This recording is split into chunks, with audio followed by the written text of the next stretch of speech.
Greetings of the day. So today we will be looking at GS1 Art and Culture, and the topic goes like salient aspects of art, architecture, literature from the ancient to modern times.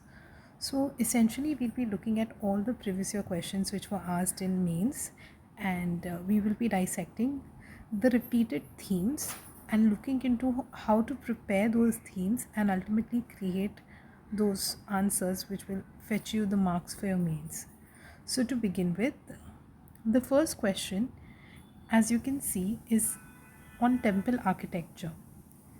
So the question has two sub themes. One is the Chola dynasty and the other is the temple architecture.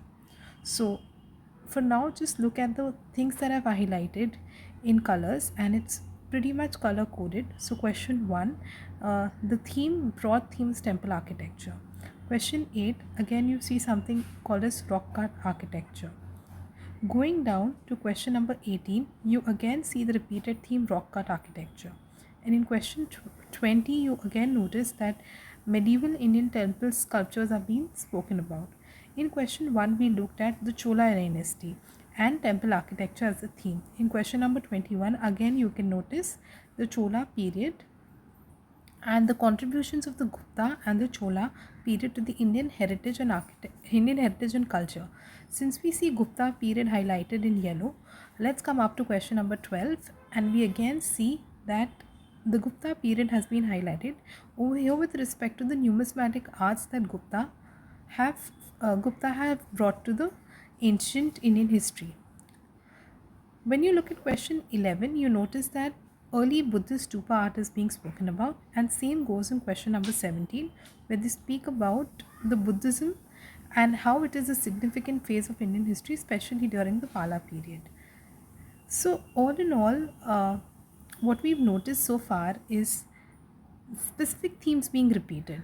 Even these colors can give you an indication of how things are being repeated. One more example of how things are being repeated is question number 6, where they're speaking about the Gandhara sculpture.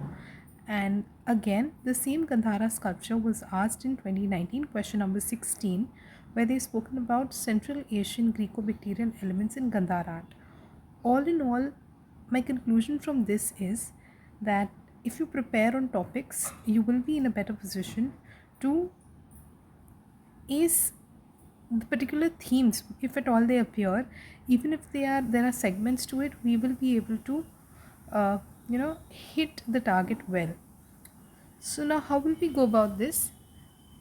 I'll be taking you through specific themes that I have prepared. The first theme being the Chola architecture, which is representing a high watermark in the evolution of temple architecture. This is the first question asked in 2013, and it was worth 5 marks then. Our job right now will be to look into the topic of temple architecture, study it from wherever you've studied it before as your static topic, the way you study it for prelims, and come back and we will be seeing how we can construct an answer from that same content. So I encourage you to go back and refer back to your own notes for temple architecture, see what was the contribution of Cholas, and then we will be constructing an answer out of it. So this is the first theme. Let us look at what more was asked from temple. So here it is, question number 20. As I already showed you, how temple was repeated, how rock cut was repeated, how Gandhara was repeated. Now our focus is on the temple architecture and question number 20, where they're speaking about how will you explain that medieval Indian temple sculptures represent the social life of those days.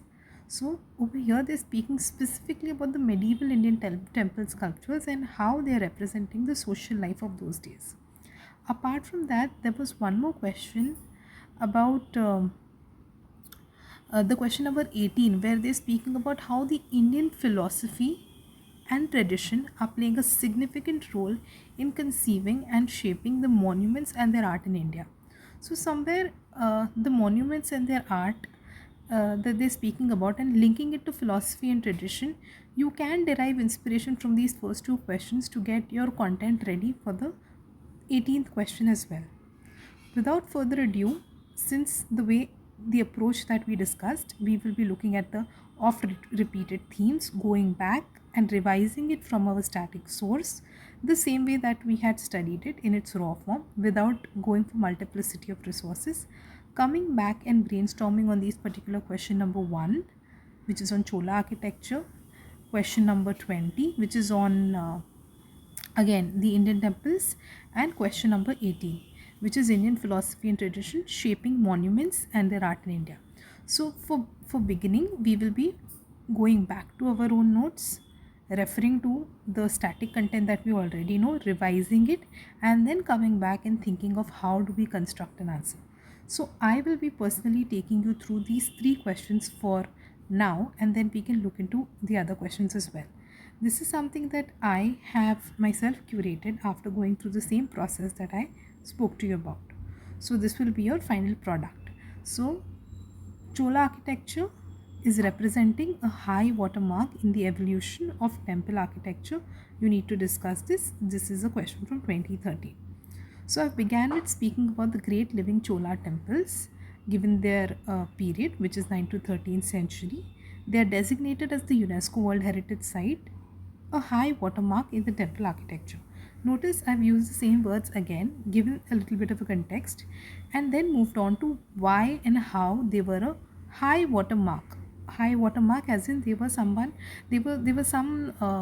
splendid sort of they were sort of something that you could take inspiration for years.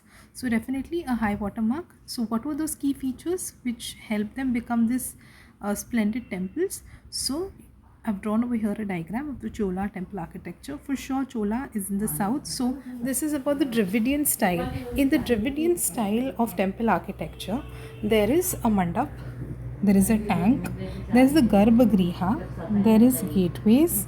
Alright, so with this diagram, we indicated the several parts of the temple, which included the Garbhagriha, the monolithic Shikhara, the huge mandaps, the gateways, and the tanks. So the other key features you need to list down into pointers. Some could be like intricate carvings and gatekeepers on the wall, like yakshas, mithuns. The other is the monolithic shikaras, which is indicated in the diagram itself. And you can give specific examples, the ones which you've studied from your prelims or from your static notes, like Gangai Kondapuram by Rajendra Vanchola. Then there is a Sanctum Sanctorum, which is the Garbhagriha, which is at the center, and it is led by a large vestibule, which is the mandap. You can give another example of Thanjavur temple, which is at Karnataka. When you're speaking about the features of tank, you can name the Brihadeshwar temple, which is a distinct Chola feature. Then you can speak about the Chennakeshwar temple at Belur, which has meaningful carvings and depictions of the socio-political realities of the day. So the Chola temple, all in all, had received huge patronage in economic and spiritual sense by kings like Raja Raja Chola, Parantaka Chola, Rajendra Chola, and have been exquisitely documented by authors like Mr. M.N. Deshpande. So this is how you could probably end. The additional keywords or additional things that you could add in the answers, which I came across after reviewing it, was you could speak about gopurams, you could speak about stones being replaced by bricks, you could speak about the octagonal shikaras of the Gangai Kond Cholapuram temple, you could speak about the wheel chariot carvings in Erateshwar temple and other temples of South India. So all in all, you've given the features.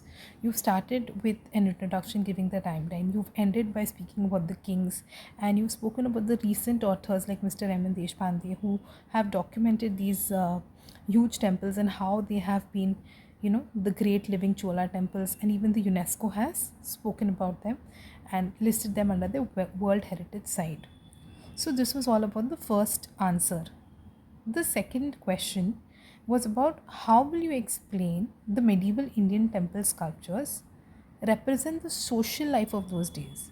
So what they're trying to say is that after studying the temple in its raw form, preparing the various temples, the kings and the places, and whether they were, whichever cult they were following, the basic information that you study for prelims, in mains what they're expecting you to answer is how these medieval Indian temple sculptures are linked to the social life of those days. So indeed, there was a great linkage between the temples and the social realities of the day. Religion was really the main stay of the people during those times. So over here again you'll have to brainstorm, think through whatever existing knowledge you have, what what and how you could connect the medieval Indian temple sculptures with the social life. After undergoing that same process, I have come across with this answer. So I have introduced by speaking about a book by Haroon Khan Sherwani. The book goes like Cultural Trends in Medieval India, Architecture, Painting, Literature and Language, and that reflects the social attributes in medieval temples. What are those insights which give you about the social attributes in medieval temple? Again, notice I've used the same keywords as in the question. So the insights goes like the society had caste hierarchy, division, and this was reflected in the Khajuraho temples of MP. The second one, I've spoken about the various occupations like warrior, blacksmith, weaver, etc. And this was mentioned in the or shown in the paintings or in the carvings of the Sun Temple at Konark. The third social reality is about the status of women, which was reflected in the Airavateshwar Temple of South India and the Kamakhya Temple of Assam, where the goddess was highly revered. In addition, if you notice the architectural styles of the northern and the southern temples, which is the Nagara and the Dravidian style, you can also speak about the societal differences in the north and the south. So the gates in the northern India had dwarpas like Ganga and Yamuna. Vis-a-vis in the south, we had yakshas, yakshinis. There were presence of tanks in the southern temple, as we also saw in the previous question. So if you notice in the previous question, we just drew this one diagram of the Dravidian Chola temples and give various examples of the same and answered that. In this question, we spoke about the entire medieval temples and how they were linked to the social aspect. So the topic has to be prepared from one place, and this is how you use it in multiple ways to write and construct different answers. Coming back to this question, we were speaking about the social aspects, the caste hierarchy, the occupations, the status of women, the architectural styles of the north and the south, and the fifth point is about how they were again the shore temples of Mahabalipuram, which were constructed by the Pallavas, and where there was also a recent visit by the Chinese president, and this was reflecting this deep social relevance of that site, that cultural medieval Indian temple site. Then furthermore, these temples also are showcasing the syncretic blend of the different religions. Like in Ajanta you have the Buddhist Jataka tales, in Ellora you have Buddhism, Jainism, Hinduism philosophy reflected in these temples. Thus, all in all, after giving these 6 pointers and examples, you can conclude that these temples are really a mirror to the socio-political realities and are preserved till date by the efforts of our Archaeological Survey of India, and are also under the protection and title of UNESCO World Heritage Site. So apart from this, the additional points that I came across later after evaluation were animal and nature. The reflection of the animal worship, the nature, biodiversity depiction in Sanchi temples, the education and knowledge linkage like the Ghanta Salas, which is also your prelims PYQ, where temples were attached to educational centers, or rather educational centers were nearby temples. And then different social reform movements like the bhakti movements, and the bhakti movements geographical spread. In itself, bhakti is a topic on which questions have come, but that could also have come in this answer. So this was the process. I hope you got an idea. So we'll be coming back and looking at the other color coded topics and how we can go about the rest of these. Thank you so much. Until next time. Bye bye.